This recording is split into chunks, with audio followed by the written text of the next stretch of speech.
Hi, my name is Kathleen Gillette, and I'm going to be talking to you about a new LA football stadium. The city of Los Angeles and its surrounding areas have many sports teams: 2 baseball teams, 2 hockey teams, 2 basketball teams, and a soccer team. But ever since the Rams and the Raiders left, no football team. Recently, there has been heightened interest in bringing an NFL team back to LA, and a man named Ed Roski Jr. has provided a solution. The self-made billionaire who brought us to Staples Center has now proposed a state-of-the-art football stadium to be built in nearby City of Industry, sparking a heated debate among residents. My main claim today is that the proposed NFL stadium in the City of Industry will have a positive impact on surrounding communities. To define positive impact, I mean to say that the NFL stadium will create jobs, stimulate the economy, and provide a more environmentally friendly usage of the land than the original proposed development. Recently, the California legislature passed Assembly Bill number 81, and this bill approved the project and also set limits of the standards by which the stadium will be built. So when I cite information about the stadium and statistics about it, most of it comes from this bill. My first secondary claim is that the NFL stadium and industry will create jobs. The California State Legislature has declared that California is in the midst of one of the most significant economic recessions in the history of the United States. The employment rate in California is currently at its highest since World War II. While it is being built, this stadium will generate over 12,000 construction jobs, and upon completion, over 6,700 permanent jobs.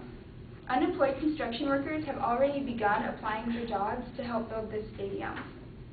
In a time when jobs are scarce, this stadium will provide crucial jobs for thousands of people.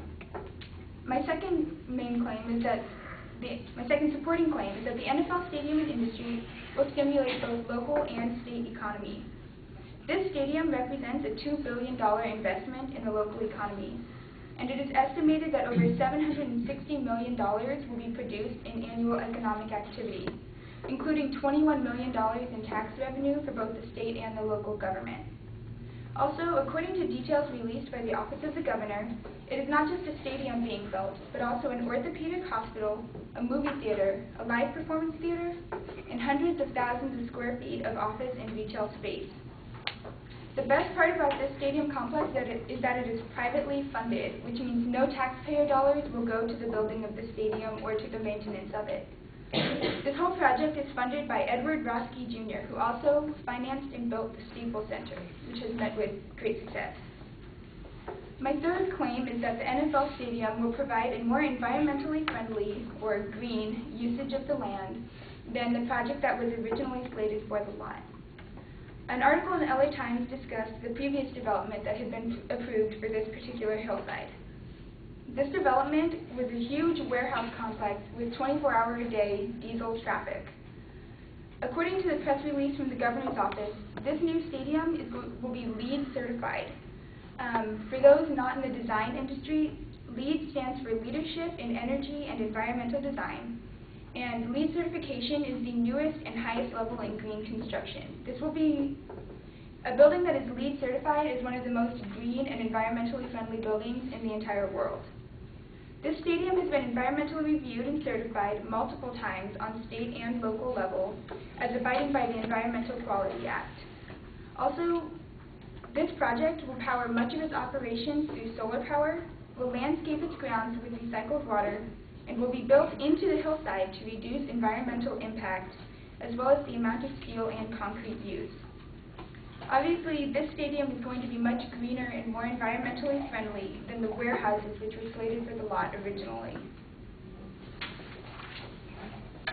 In conclusion, due to the amount of jobs created, over 6,700 permanent jobs, the amount of economic stimulus generated, the $760 million produced in the economy every year, and the green design and construction of the stadium will be one of the greenest stadiums in the U.S. and the world. I hope that you will agree that the proposed NFL stadium and industry will have a positive impact on surrounding communities, including Cal Poly Pomona. Thank you.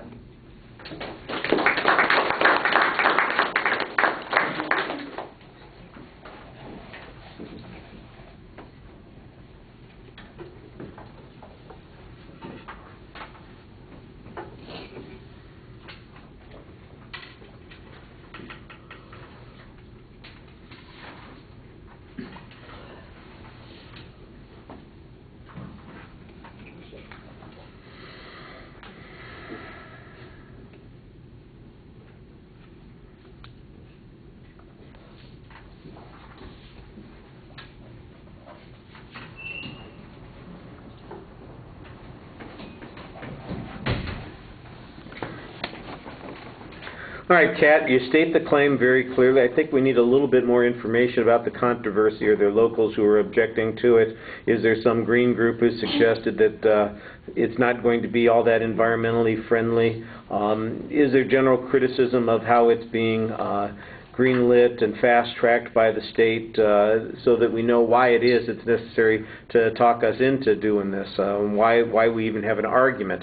I thought structurally it's very easy to follow, very clear. You did good job previewing, excellent signposts. At the end of the speech you have a very nice review of what the supporting comments were. Now, it's a little bit thin, I think, especially on the first 2 points, because basically what you have are the claims for jobs and the claims for economic stimulus that are presented in the argument for doing this in the first place without the evidence that was used to generate that conclusion.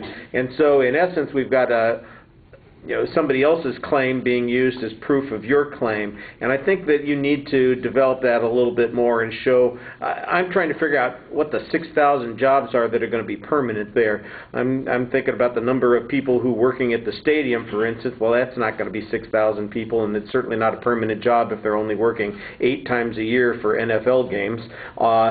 Maybe it's the movie theater. That's going to be the most number of ushers I've seen in the last 15 years, if that's what it is. So there's got to be a little bit more development of those points. The third point, I thought you did a little bit better job trying to explain why it's a good green project, how it meets a particular standard of certification, and I think there's some good contrast points with the development that was originally going to go in there, although there's no statistical information on that, no factual data about that. It just, I'm not exactly sure why a stadium is necessarily greener than a warehouse. Warehouse is fairly innocuous. You can tear it down, especially if they're those steel warehouses. It's not that big a deal to build them. If it's something that's more involved that was originally going to go in there, then I see the issue. The thing about the diesels going in and out constantly, I think that would be a good argument, but again, it's not really being developed very much there. You did a nice job speaking to the audience with your voice. I think your eye contact's a little limited, so that'd be something to work on to enhance your ethos. Thank you.